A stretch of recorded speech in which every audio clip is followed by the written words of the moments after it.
Dasar pengerjaan sasaran kinerja pegawai tahun 2022 itu berdasarkan perjanjian kinerja tahun 2022 baik kepala sekolah maupun guru di cabang dinas pendidikan wilayah kabupaten. Sebelumnya Bapak Ibu harus membuat surat perjanjian kinerja tahun 2022. Di situ data yang harus diisi adalah nama dan jabatan kita sebagai guru yang selanjutnya disebut sebagai pihak pertama, kemudian nama kepala sekolah serta jabatannya sebagai kepala sekolah SMA atau SMK negeri selaku atasan pihak pertama yang selanjutnya disebut dengan pihak kedua. Baik kepala sekolah maupun guru harus membuat perjanjian kinerja. Guru surat perjanjian kinerja ditandatangani oleh kepala sekolah, sedangkan untuk kepala sekolah ditandatangani oleh kepala cabang dinas kabupaten.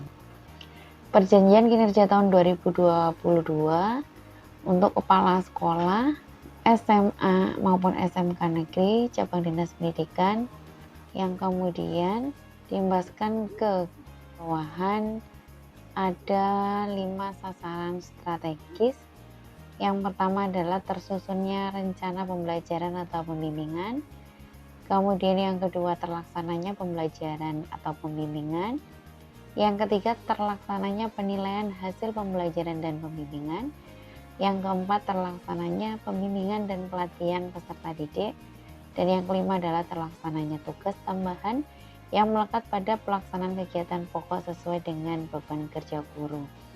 Indikator kerja adalah jumlah dokumen rencana pembelajaran atau pembimbingan atau juga laporan pelaksanaan. Target juga sudah tertera di situ. Ada minimal ada 2 dokumen atau 2 laporan.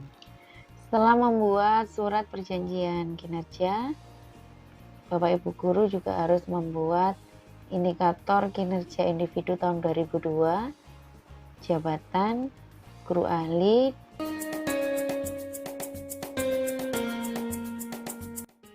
Langkah yang pertama adalah kita ketik e-master, kemudian kita enter, kita klik e-master manajemen ASN terpadu Provinsi Jawa Timur. Kemudian kita masukkan nomor induk pegawai atau NIP dan password. Kemudian login.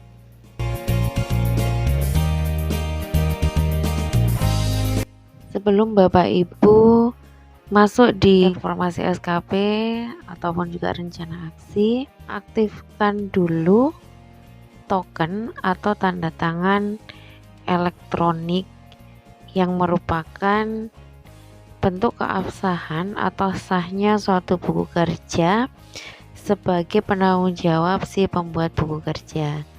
Jadi dalam SKP 2022 buku kerja harus ada tanda tangan dalam bentuk TTE atau tanda tangan elektronik, tidak lagi manual seperti pada SKP terdahulu.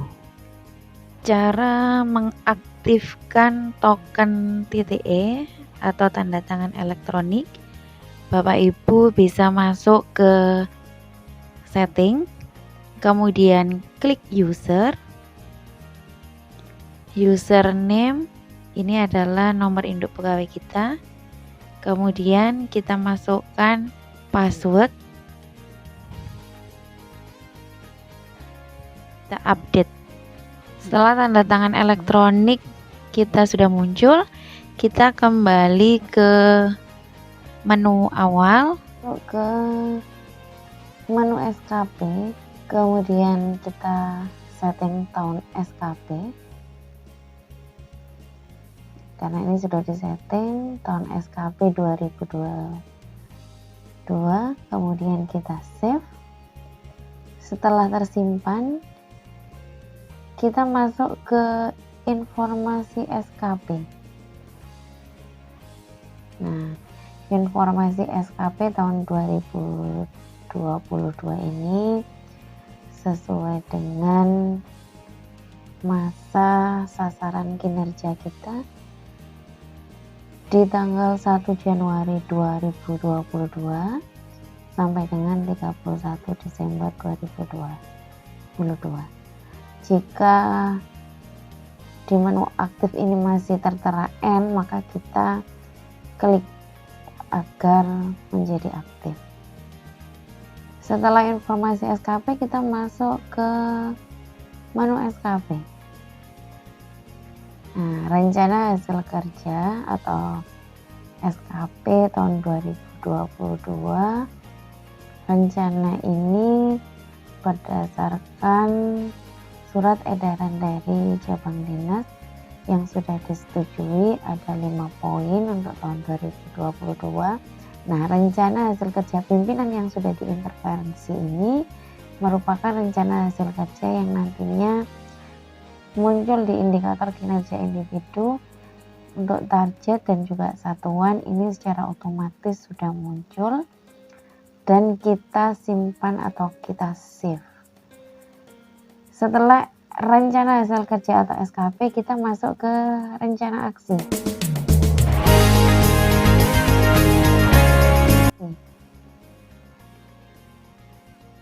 Target prestasi kerja tahun 2022 ini ada menu sebelah kiri, ada unsur utama dan juga ada unsur limpahan.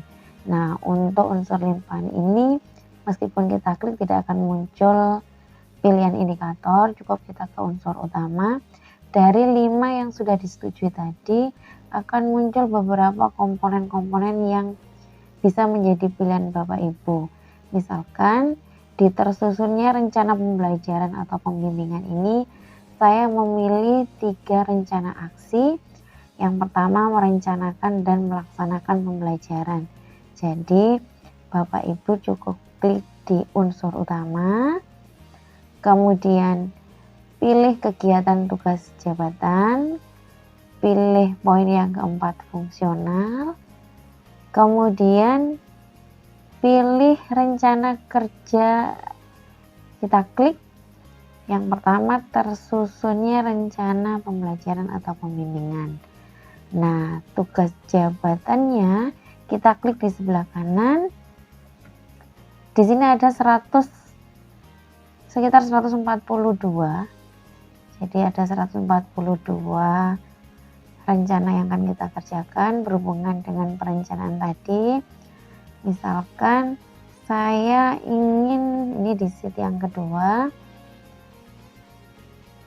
Bapak Ibu guru pasti akan merencanakan dan melaksanakan pembelajaran, mengevaluasi, menilai hasil pembelajaran, menganalisis hasil pembelajaran, dan juga melaksanakan tindak lanjut. Ada beberapa kriteria, ada amat baik, B baik, C cukup, K kurang, dan S. Kemudian mungkin karena sesuai dengan target kita, saya tidak terlalu muluk-muluk kriteria A, B, saya cukup klik B. Nah, setelah muncul di tugas jabatan, kuantitas ini adalah jumlah laporan yang kita buat. Misalkan 1, kualitasnya saya 100%, saya pilih waktu pelaporan ini dalam waktu 1 bulan. Kemudian kita save. Kita klik OK, maka karena data sudah ada, sudah saya masukkan, maka di sini data sudah ada. Jika Bapak Ibu belum mengklik, maka save akan berhasil atau penyimpanan berhasil. Kita masuk lagi ke SKP dan seterusnya seperti yang sudah saya contohkan sampai beberapa rencana aksi yang Bapak Ibu rencanakan dan rencana kinerjanya sudah terisi.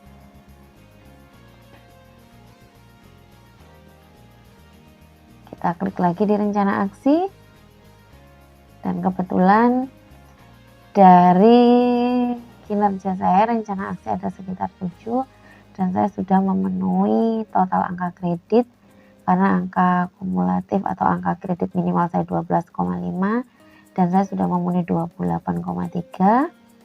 Dari sini kita bisa klik kirim ke atasan dan kita menunggu verifikasi dan validasi dari atasan kita. Setelah itu baru kita masuk ke breakdown rencana aksi. Nah, breakdown rencana aksi ini kita lihat, kita klik di tanda Excel, kemudian kita buka.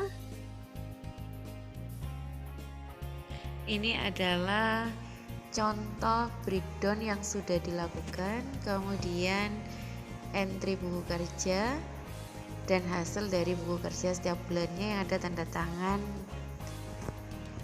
elektronik atau token.